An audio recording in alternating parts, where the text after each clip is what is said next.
Hey everybody, I'm Philip. Welcome back to the Flannel Philip channel. Today, I'm going to show you my process of doing hand-painted lettering, numbers, and pinstriping on this race car. It's owned and driven by one of the drivers in our company, Brandon. And since the company name's on this race car, we're giving it the old school treatment. No vinyl wrap on this thing. Now, this baby is hand-painted letters, numbers, and pinstriping from beginning to end. So I'll show you my process. It was a really fun project. Stick around.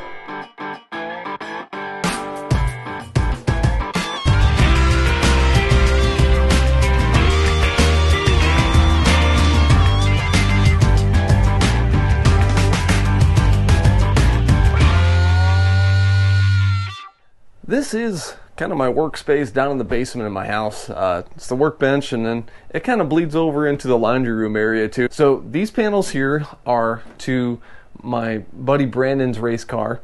Brandon is one of the drivers in our company. He drives truck number 8. So check out some of those other videos on the channel here. But Brandon's race car is got a brand new body on it, and most guys would do vinyl wraps to do their numbers on their sponsors and things like that, but Brandon really wanted some hand-painted lettering and numbers on there to keep it old school. So he asked me to be a part of it, and I'm honored. I think it's going to be really fun. So I'm going to start with the air cleaner lid, then we're going to do the numbers and the sponsors on the sides of the doors, and then finally the roof panel. I don't have that in the shot here because it's pretty big. The style of race car he has is called a modified, so it's got kind of a race car chassis, roll cage, and then all the flat panels are riveted or bolted on the top. So anyway, it should be an interesting episode.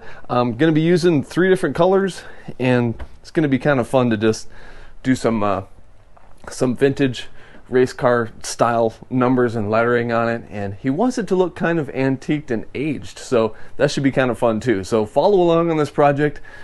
Hopefully you find it interesting. I'm going to have a blast, so here we go.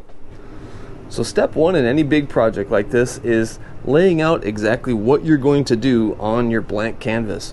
Now, this is brand new aluminum sheet metal, and so it's going to have a nice powder coated surface that the paint can stick to, and I need to peel all the plastic off of it that comes. It's just kind of a protective stuff when they're building the car. And so I'm going to take all that off. I'm going to start laying out where my lettering and my numbers are going to go, just using like grease pencil or Stabilo pencil, things like that in my arsenal. And then we're going to be using Alpha Enamel paint. So Brandon chose these 3 colors, and I'm probably going to start with the air cleaner lid first and make sure that it's kind of the style and the colors that he wanted, and then we'll move to the doors and finally the roof panel, which is very large. So here we go. I'll probably do some time lapse, but the layout, it's time consuming and it's probably not that much fun to watch, but I'll keep you updated on the process as we go.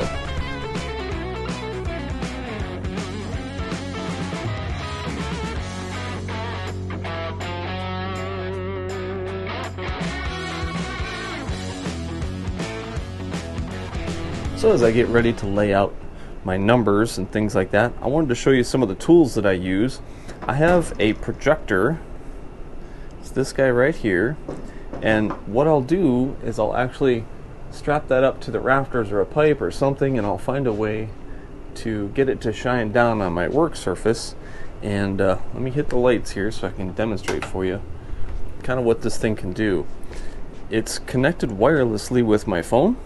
And so what I'm able to do is find an image that I like, and then using that projector, it'll shine it down right where I need those numbers to be.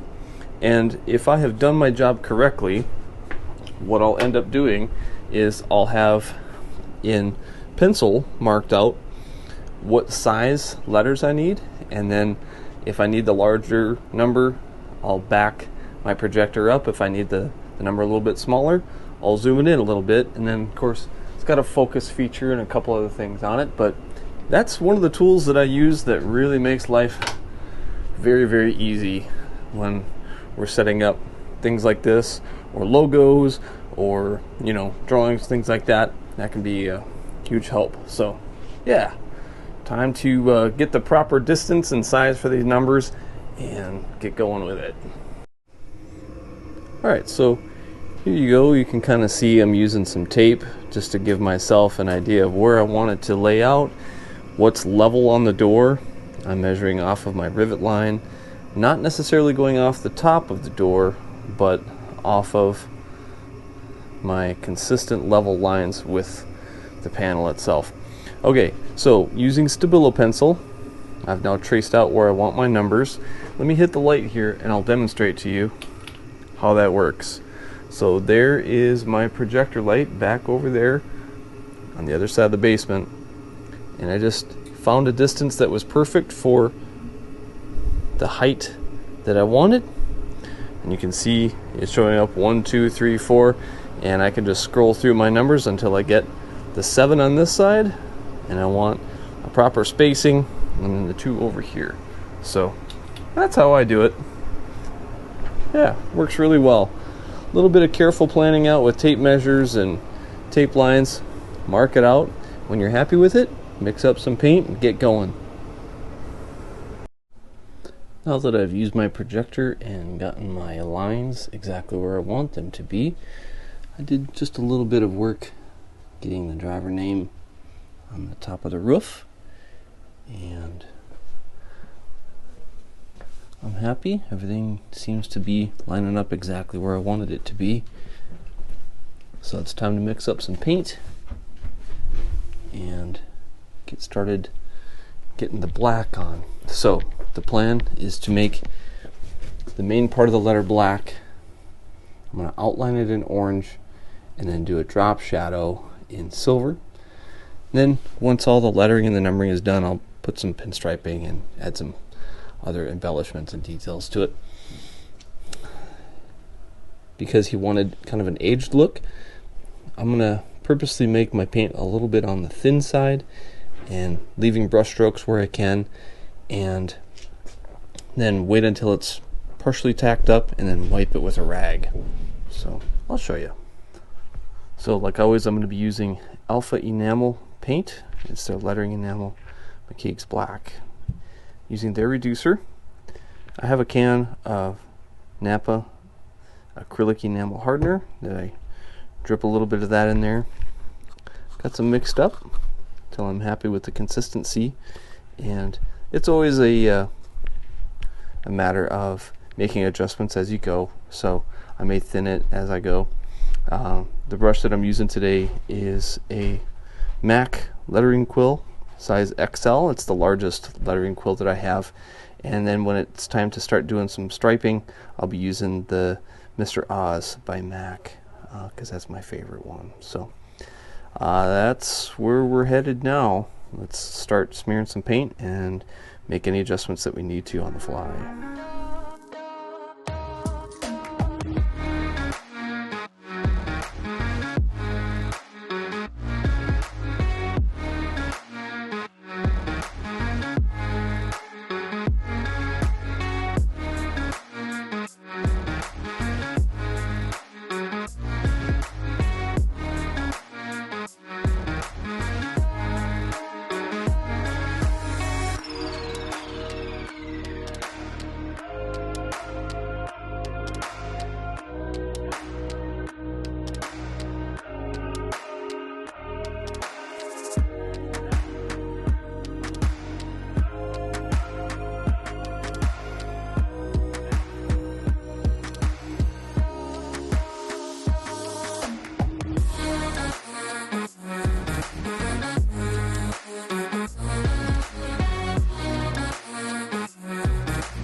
What I wanted to do is show you up close how I'm purposely leaving my paint quite thin, a lot thinner than I would if I was worried about coverage, and being mindful of keeping long, smooth brush strokes.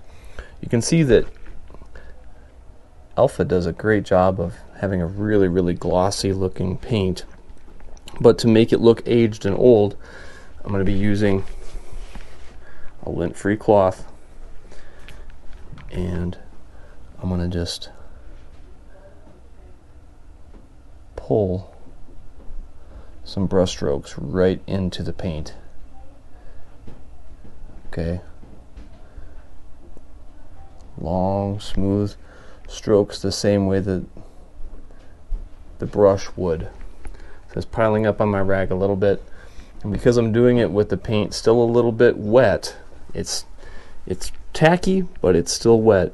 What that's going to do is dull the paint, and then it's also going to create those brush strokes like it's sun faded. All right, and it's thinning it out. So that's what I'm doing right now.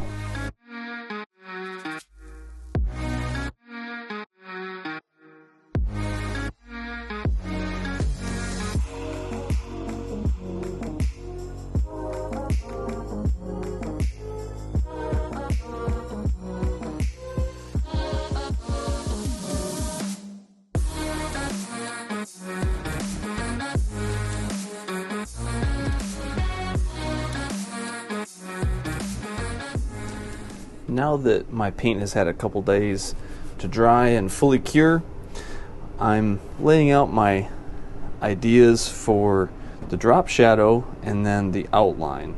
So the plan that I talked to Brandon about was to do the drop shadow in silver, and then we're going to outline the numbers in orange.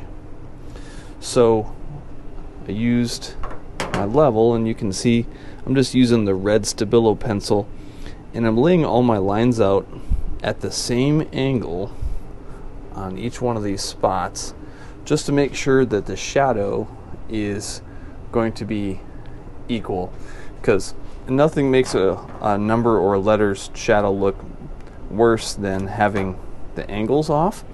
So quick way that I like to use it, this tool, is just using the level on there. That tells me that I'm right at a 45, and that's the most pleasing angle. If you can, just get that thing at a 45, mark it out. Simple little trick. And so I'm just using the masking tape just to get an idea of what I want it to look like. And so I'll peel that off, and I get the silver mixed up and some orange, and we'll go to town on that. But I just wanted to show you kind of what I have to do sometimes just to visualize eventually what I want it to look like in the end result. And I've just used this masking tape right on those red lines that I marked out, and that'll help keep my lines really nice and sharp. You can see the marking that I made there. So that's why I'm using these. I'll hit the drop shadow and then do the outline. So yeah.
So there we go. You can see the orange line that I just laid with my wider pinstriping brush.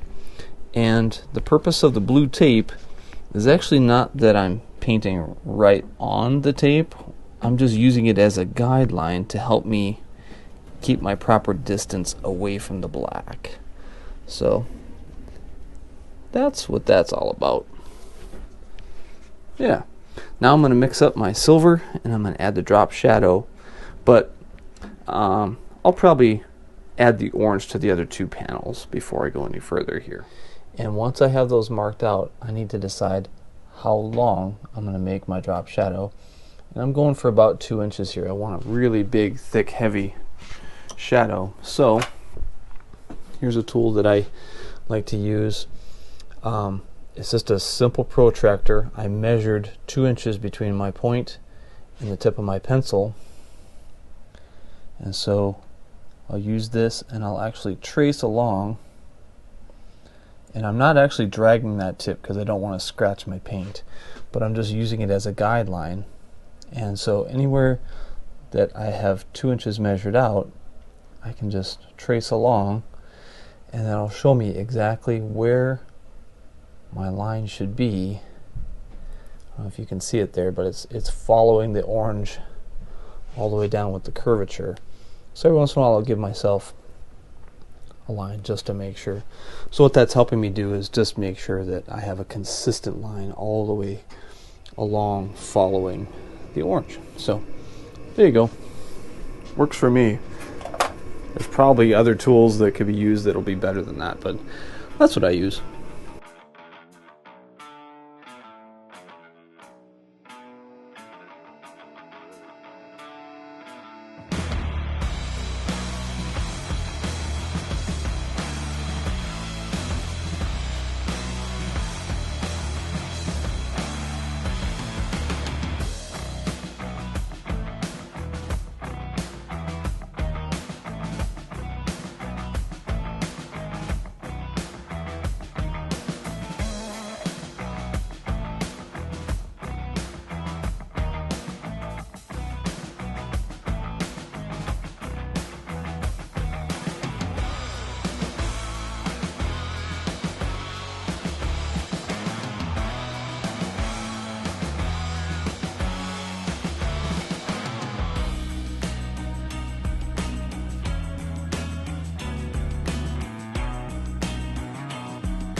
we're now at the point in the process where I'm going to be putting a sponsor name on the B-pillars of the car, and I'm going to be doing it the old school way, using my paper pattern that I use for the trucking company name on the doors of our semis. I'm going to be putting that on the B-pillar of the car, just because Brian Bulow Trucking is Brandon's main sponsor. And so if you haven't seen how I do this, you can also go check out some of my other lettering and pinstriping videos, but I'll give you the quick rundown on how this works. So I have the protective film peeled off. I have my surface wiped down with mineral spirits, and it's completely dry and free of any oils. I've marked out where I'm not going to go any higher or lower for any of my lettering, because obviously we have some panels that kind of cover up some of this stuff, and it's a curved panel as well. So I marked out my center line, equal distance top to bottom on both panels, and now this is my pattern outside of the frame. We can just keep it in kind of a frame to keep it protected, but you'll notice that there's a whole lot of small perforated holes on each one of the letters. So what I'm going to do is I'm going to set my pattern up there. I'm going to line it up with my center line that I have, top to bottom. I'm going to get that centered right where I'm happy with it, and then I'm going to use my chalk pouncer. This is the kind of thing that Grandma probably would have used when she was making quilts, but it's also the way that sign painters and sign makers would do this even 100 years ago. So we're doing it the old school way today. So let me get that taped up there and I'll show you. Alright, so now that I have my pattern lined up with my panel here, I'm not as concerned about being centered left to right, because it's more like I just need to stand back and make sure that I have equal distance. I might, do something with some shadows or bring some pinstriping further out or something like that, but it's more just eyeballing where I'm happy with it side to side. It'd be more critical if this was, say, the door of a truck. Then you want to make sure that you're correct left to right and up and down, but because it's an odd shape, it's more about what just looks pleasing to the eye. So we're masked down, and I know that my pounce pad is full of chalk, so I'm going to use this to go over the panel, and I'm going to kind of pat, and then rub a little. Pat, and rub, just like that.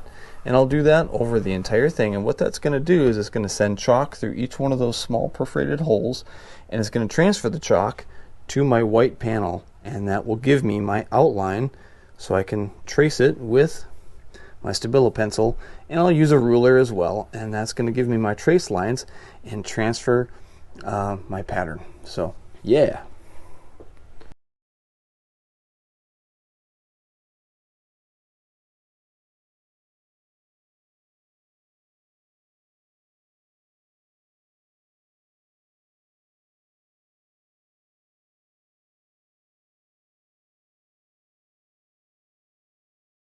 And now that pouncing is done, I can show you what that looks like underneath the pattern.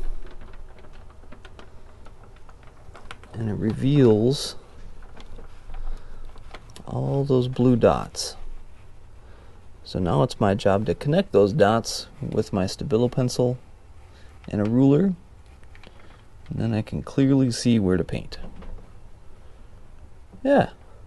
Pretty slick how that works. Just don't want to wipe it off and rub it off. You want to be kind of careful.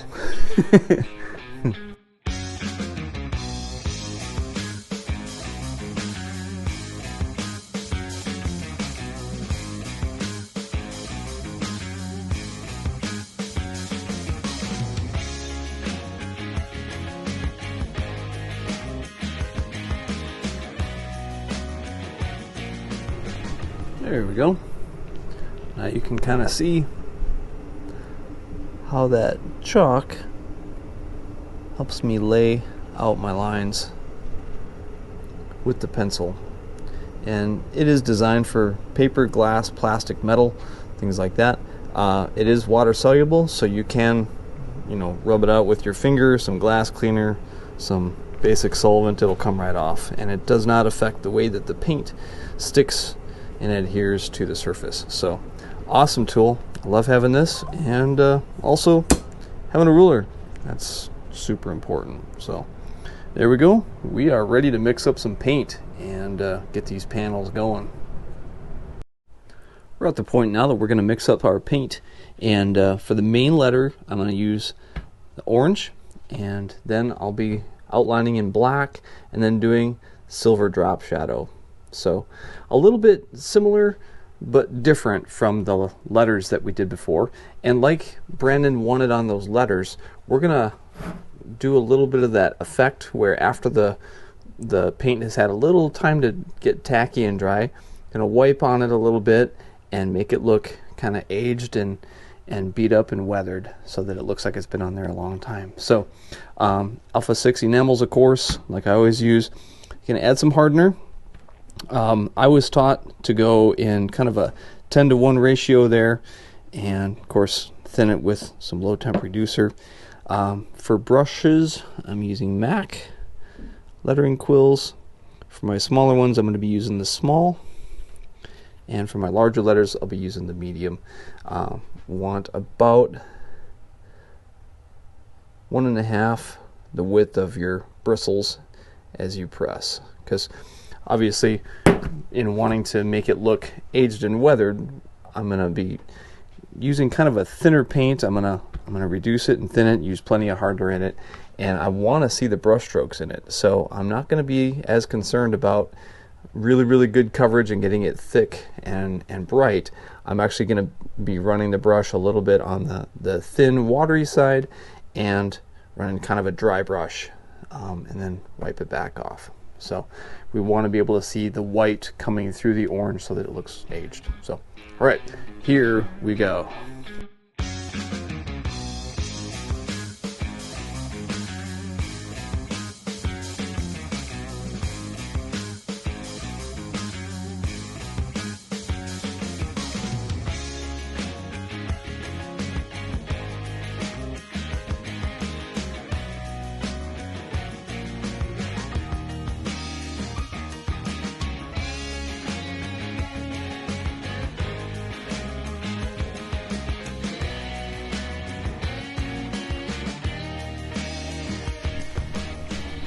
Okay, now that the word trucking has had some time to kind of set up, I can touch it. It's soft enough I can leave a fingerprint in it, but yet it's starting to set up and dry a little bit. So what I'm trying to do is a couple things here. I'm trying to knock the shininess and the gloss off, and using a coarse rag like this one here. I don't want to leave lint behind, but I want it to be a coarse enough type of cloth that it's actually pulling paint off and it's showing my brush strokes underneath. Now if I get too carried away, it doesn't look good, and it's one of those things that you kind of have to know when to stop, but you can kind of mess with it, and it's soft enough in that paint that you can actually still smear it too. And there's been times that I do take off too much and end up going back over it again with a little bit of color and put some paint back on again. But the whole idea that Brandon wanted is to make it look like it's been on the car for 30 or 40 years, which I think looks pretty cool, especially on a brand new race car. Get some distressed lettering and numbers on there. I think that's kind of neat, because nobody else is going to have it out there on the track, and it matches his truck. Brandon drives truck number 8 in our fleet, and we did this very same thing with these same colors on that truck. So if you look around other places on the channel, you'll see truck number 8. It's the truck that we did Cummins N14 swap on, and so you can go check out that video. When I painted the lettering on that truck and the numbers and things like that, I did not have a YouTube channel yet, so I didn't actually do any filming when I painted that truck in particular, but I used this same process, and that was quite a few years ago now. Holding up just fine. So there we go. Again, sometimes knowing when to stop is key, because you want to try and make it look like the sun has faded away and eaten some of the pigments over the years with ultraviolet rays. And you know, if your paint does fully set up, you can come back with like a little bit of emery cloth or Scotch-Brite pad or things like that, and you can really age it even more. But I think we're going to stick with this. And you can tell after peeling the paint off here that the letter C sticks up just a little bit above, so does the letter G, above and below the line. So I'm going to come back with my brush, I'm going to fill those areas in, and I'm going to do the distressing on the other panel to match this, probably let it dry overnight, and then tomorrow I'll get after doing the outlining and the drop shadow, and we'll pinstripe out here.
I want to give a quick shout out to my dad, because he's actually the one that I think of every time I do this scribing method to lay out my drop shadow on my letters.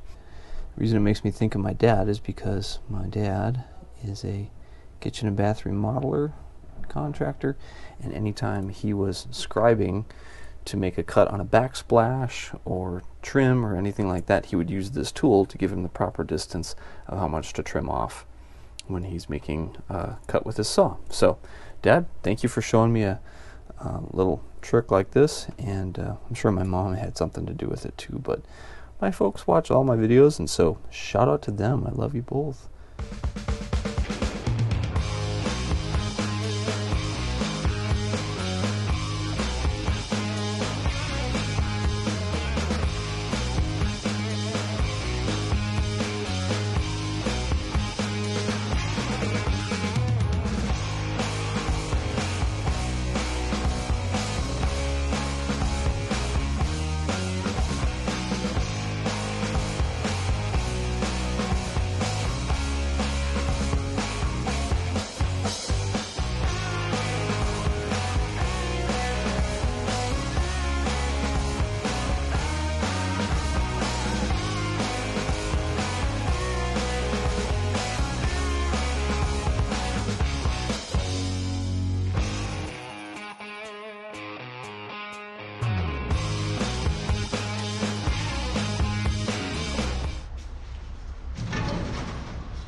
There, now that I have a little bit more working area and space in here, I just marked off where my two numbers are going to go.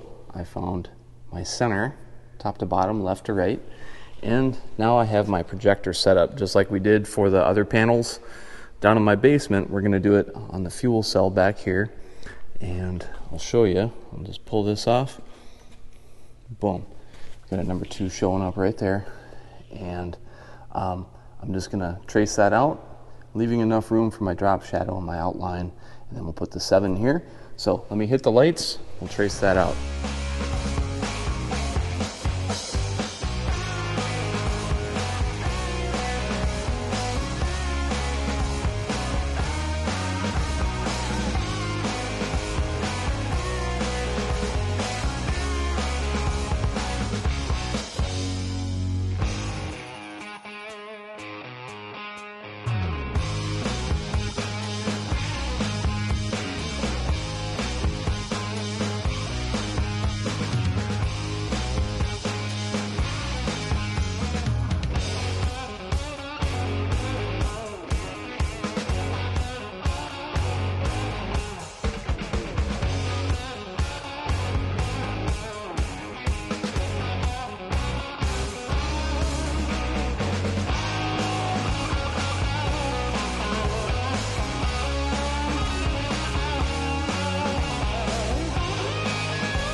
There we go.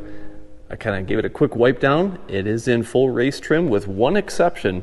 There is a pillar sheet metal that goes right here, and Brandon still needs to form that up. So one on each side, you just kind of have to pretend that it's there, but that's the only missing piece.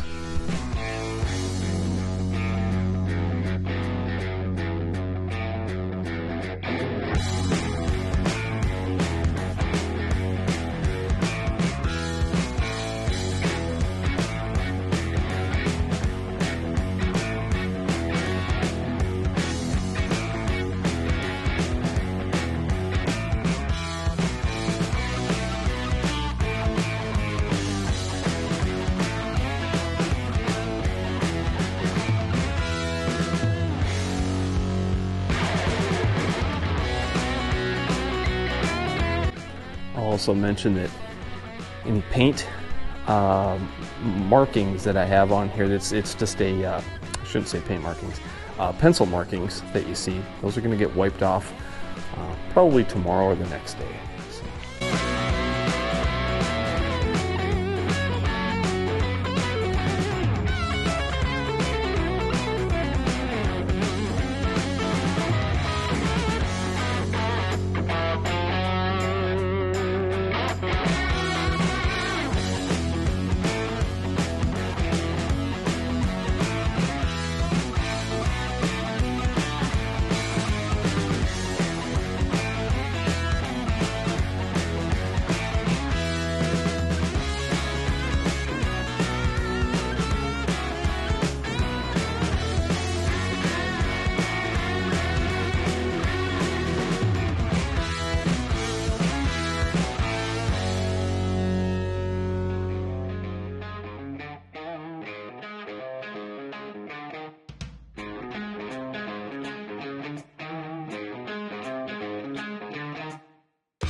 So there we go.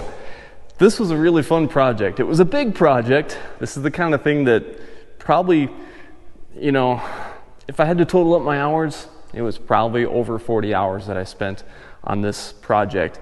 And a lot of it helped because I could take panels and pieces off as I went, and I could do them in my basement at home, you know, over time. And Brandon didn't have a time limit for me, so I could kind of, you know, take I think this was probably maybe more like a 3 or 4 week project, just kind of breaking it up into pieces. So that helps a lot. But hey, I want to give a shout out to Alpha 6 Enamels, because Alpha 6 is actually a sponsor of mine. I use all their paints and chemicals, and you can tell the results speak for themselves. They're an awesome company made right in Detroit, Michigan, and I'm super pleased with everything that they put out. So never been disappointed. If you guys are interested in doing any sign painting, pinstriping, things like that yourself, check out Alpha 6, because they're awesome.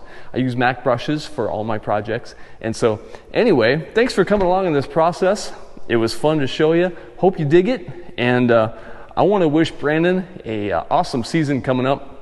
I promise we're going to be doing more filming as Brandon's season goes along. We'll kind of follow how he's doing in his rookie season driving A-mods. It's mostly going to be in southern Minnesota, so should be fun, and I'm excited to see where this thing goes. Hopefully, you know, I don't have to do too many repairs. Hopefully he keeps the car off the wall. But hey, rubbin's racing, so that's why so many people use vinyl on projects like this, right? You know, because vinyl's pretty cheap and easy to just slap on there and looks decent from the grandstands. But this one was something special. So Brandon, thank you for giving me the opportunity. Thank you for coming along, everybody, and supporting the channel. If you want to find me and interact with me, I'm over at Instagram most of the time, but you can also find me at Getter. I'm also on Rumble, and I'm now on Minds. So check me out there at flannel_Philip. And then a couple of the platforms, I'm just at flannelphilip. So anyway, thanks again, everybody. I truly appreciate each one of you. If you comment down below, I don't see the comments on YouTube, but find me on one of the other platforms and you can interact with me there. Appreciate you. Peace and grease.